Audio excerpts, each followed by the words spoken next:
Before we came out to San Diego, my wife Ann and I were in Cincinnati, and we met Ken Gabbro, who was a composer, one of the early settlers, so to speak, of the UCSD music department. And he invited us to come to UCSD and told me that I could have all the conducting I'd want, because basically, these were not his words, but basically it was the Wild West in the earliest days of the music department at UCSD. It was a brand new school. It was being run by composers who really wanted to reinvent the university music department. So we sold everything and moved here on the Amtrak.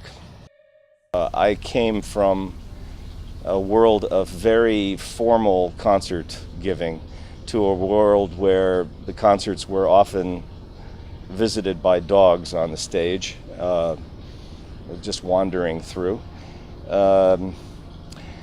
My first December concert here, I had a run-in with a young lady who didn't want to wear the black skirt that we thought would be a good uniform, who called me a neo-Nazi, and I wrote back to my friends in Ohio that I had come from being a communist hippie in Columbus to being a neo-Nazi in San Diego.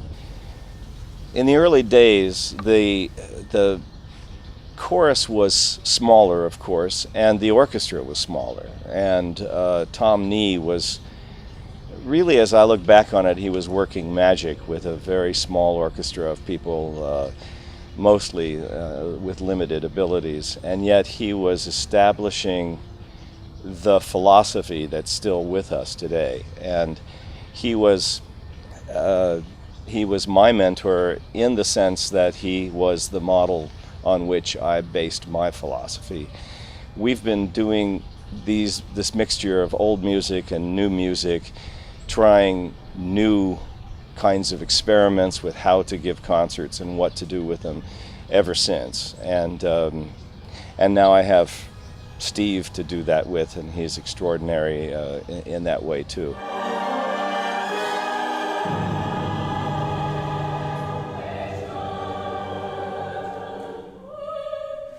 There are a handful of people who have been with me for almost the whole time, and that includes Vicki Hines Shaw, who's been accompanist for all but one of those years. And a couple of our singers, wonderful people, have been with us for almost that long. And I'd say that the real effect of that on me is just to realize that how important the human part of what we do really is. Over these 40 years, we've done an awful lot of different kinds of things, and I think the first major breakthrough was our first of several B minor masses that we did. It was, for us in those days, it was a gigantic leap, and we actually got that amazingly. We ended up with that being well documented in video. So there was a feeling of real accomplishment, and that was in the early 80s, and not too long after that we did our first European tour. So those were things that made us kind of leap to new levels. After that, of course, there were some other tours. The most notable is still the Bhutan, when we were the first Western classical music organization to ever tour Bhutan in the Himalayas. And most recently, of course, doing Carnegie Hall has been a feather that everybody is very proud of, I think. The one person I have to thank who's always been there is my wife, Ann. And I find that remarkable in itself. I also always think of Tom Nee when I think about this organization and what we've done. The chorus has always been in my blood, in my ear, in my heart.